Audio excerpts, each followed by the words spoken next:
Bonjour à tous et bienvenue dans notre compte-rendu matinal.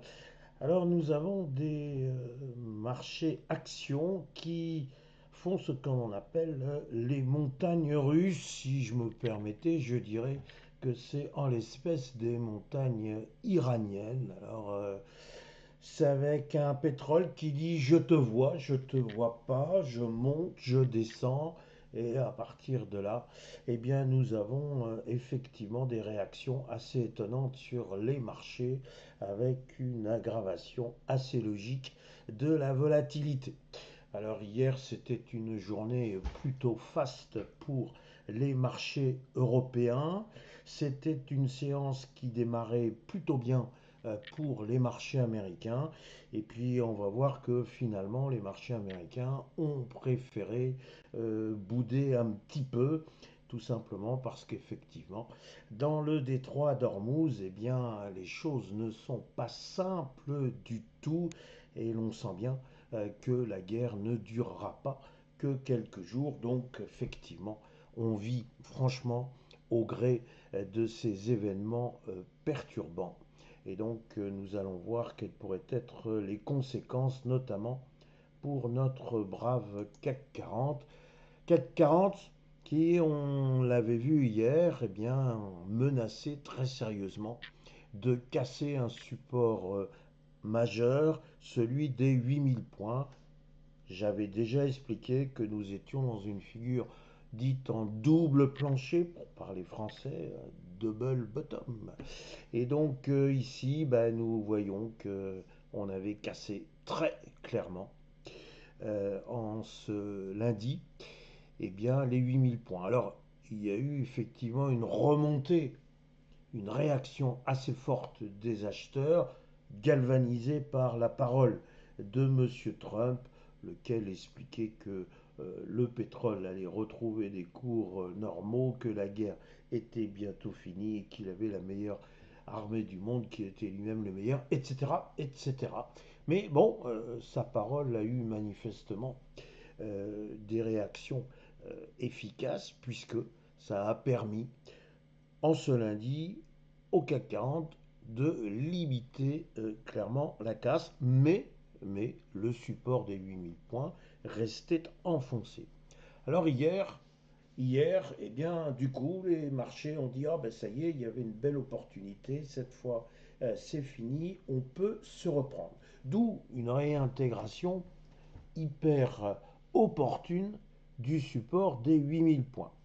Cela étant, il ne faut pas non plus en demander trop et le CAC 40 eh bien, n'a pas été jusqu'au bout de sa hausse. Enfin, il a quand même gagné 1,79%.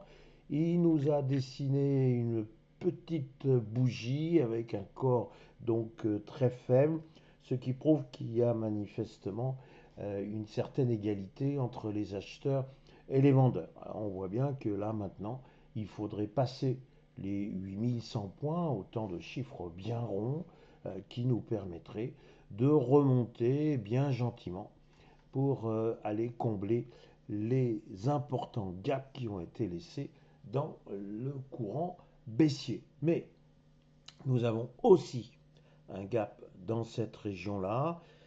Franchement, un scénario idyllique sur un plan purement graphique s'entend serait que l'on redescende un peu en deçà des 8000, qu'on aille chercher du côté des 7800 points et on pourrait remonter.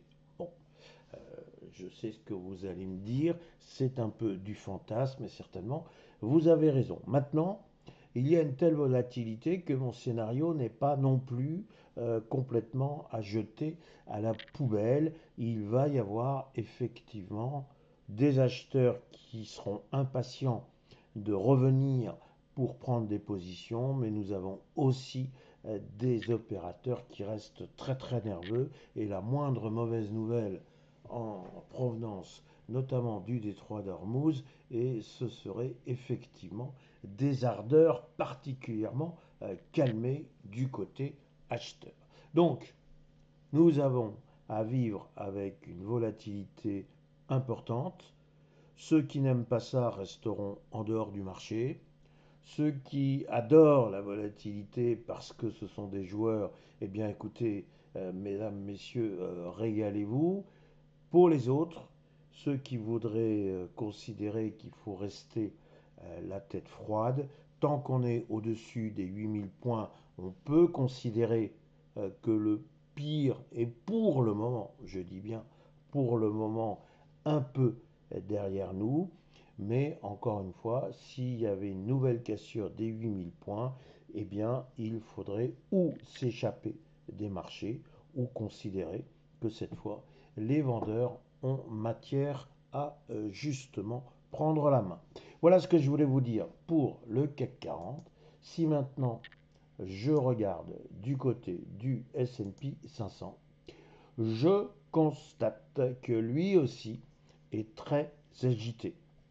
Pourquoi très agité? Eh bien parce qu'on voit bien qu'encore une fois, c'est la permanence de mèches, des mèches supérieures, des mèches inférieures. Encore une fois, les mèches, c'est le plus souvent la démonstration d'une grande fébrilité, d'une grande volatilité. Donc, notre S&P 500, il était très très bien parti en cours de séance. Et puis encore une fois, discussion sur le détroit d'Ormuz. Est-ce que un bateau a pu ou non passer aidé par les corvettes ou les bateaux américains? On a dit oui dans un premier temps, puis on a dit mais non, c'est une fake news, une fausse nouvelle. Donc fausse nouvelle, et effectivement, on a un peu pris peur, donc encore une fois, grosse agitation, avec au bout du compte un résultat qui est loin d'être catastrophique, c'est une baisse de moins 0,21%. On a donc rendu quelques gains. Ce que vous observerez sur un plan purement graphique, c'est que là, nous n'avons pas de gap. Nous n'avons pas de gap, donc on est bel et bien reparti avec une bougie englobante sur le support des 6725 points.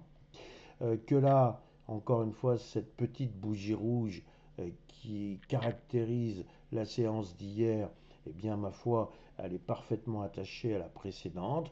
On voit que on pourrait finalement revenir au-dessus des 6820 points, et ce serait déjà un premier gap qui serait parfaitement rebouché, un gap dont on pourrait ne plus parler, du moins pour le moment. Donc nous allons suivre tout ça de très près. Cet après-midi, si on s'éloigne, j'allais dire, un peu du conflit en Iran, eh bien on pourra s'attacher à l'inflation américaine. C'est quand même une donnée importante, notamment pour savoir si la Fed aura ou non les moyens de baisser ses taux.